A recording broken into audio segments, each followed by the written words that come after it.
I love talking about Star Wars, and not a show goes by that it's not mentioned. But this just happened. Mark Hamill reveals JJ Abrams' worst decision about the Star Wars sequels. And we have video. This is from the Hollywood Reporter special issue, Men at Work.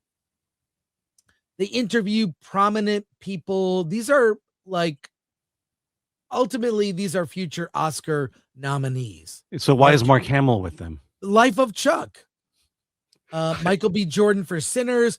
But there's a clip I have to show. We finally have an answer. I want to know why. Why?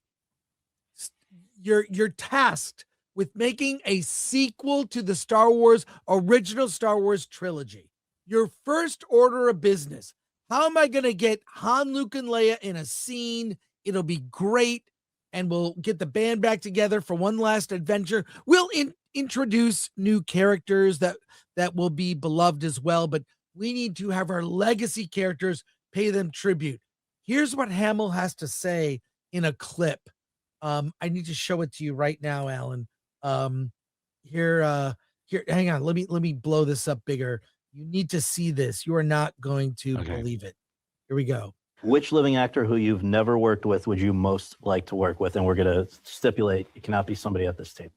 Well, in the sequel trilogies, Harrison Ford. Yeah, oh yeah. Because I only had two cameos. In the middle one, we never. I said, aren't we going to have a moment where all three of us get together and raise the roof? It'll only take 30 seconds. Yeah. And JJ said, well, Mark, it's not Luke's story anymore. I said, Star Wars wasn't Obi-Wan's story, but Alec Guinness had a crucial commitment, Anyway, nobody listens to me. Which living actor who you've never You believe that? Nobody listens to me. JJ's response, it's not Luke's story. How disgusting is that? JJ is a fake fan of Star Wars. If he was a fan of Star Wars, oh my God, he's got the cast. Harrison Ford, Carrie Fisher, Mark Hamill. He's going to make a new Star Wars adventure. It's not as if when you look at the cast of Star Trek, Shatner, Nimoy, DeForest Kelly, I mean, they really made movies into when they got old. And you know what? They were great. And Star it was the Trek three 6, of them together. Star Trek 6. I mean, then you look at, of course, we talk about Picard season 3, the way Terry Matalas got the band back together, got the Enterprise Next Gen Enterprise D. Yeah. Come on. How could JJ Abrams, that would be your first thing is I'll do this first movie of the sequel trilogy. We're going to pay tribute to the legacy characters. They'll have one last ride into the sunset. We'll introduce,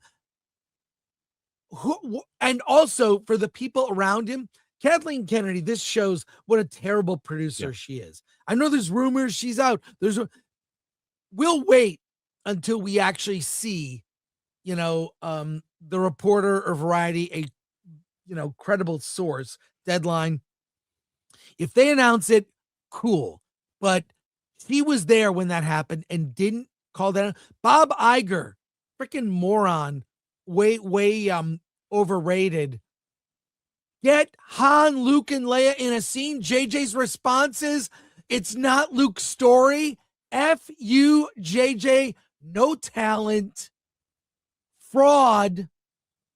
A fraud and a fake. Okay, he's an example of a type of filmmaker who is successful because he's very strategic, very business-minded, not a creative bone in his body.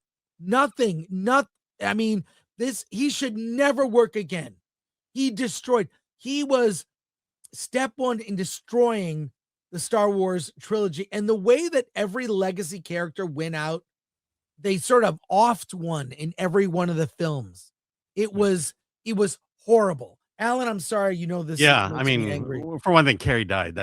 You can't blame that on him. Okay. Let's go back in our time machine and let's get some context here. So JJ, when Disney bought Star Wars, JJ was just done destroying Star Trek with the first movie. There was talk about who was going to direct the Star Wars movie, And the number one name was JJ, and JJ said, I did Star Trek. I've done my duty, and then I'm going to enjoy watching Star Wars as a fan. And then they begged and begged, and they probably brought in wheelbarrows of money until he finally signed.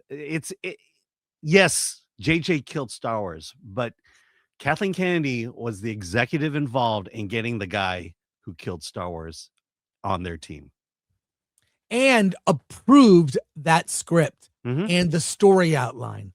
And not a person in the room, not a Pablo Hidalgo or Dave Filoni or anyone else at Lucasfilm pointed out, you know what the fans want? They want to see Han, Luke, and Leia, Lando, the droids, reunite, bring the band, put the band back together, have an adventure. And yes, please introduce some new characters. If they're popular, they can go off. But if you're going to make this 3-movie arc, shoot, they could have shot them all at once with Carrie alive. They blew it. They blew it up. And the sad thing is they could have, because this is science fiction, if Carrie hadn't passed, they could have brought them all together in that 3rd movie. I don't know how, but there's something to say that we made a mistake. We didn't deliver what the fans want. Let's do it in that 3rd movie. Well, I don't know. I'm just to hear Mark. He's more and more kind of speaking out, and with the way he ended that clip was saying nobody listens to me. Yeah. Well, it shows Mark that could he have was a said, "I'm bigger not going fan to of do Star this. Wars." I refuse to do your sequel movie unless Han, Luke, and Leia reunite." What are you gonna make? Imagine if they did Star Trek that way.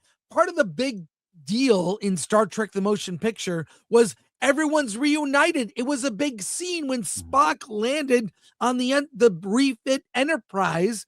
They reunited. It was great. But everyone was dealing with their issues, and I liked Star Trek: The Motion Picture. But it's interesting. Mark Hamill, bigger fan of Star Wars than we realized.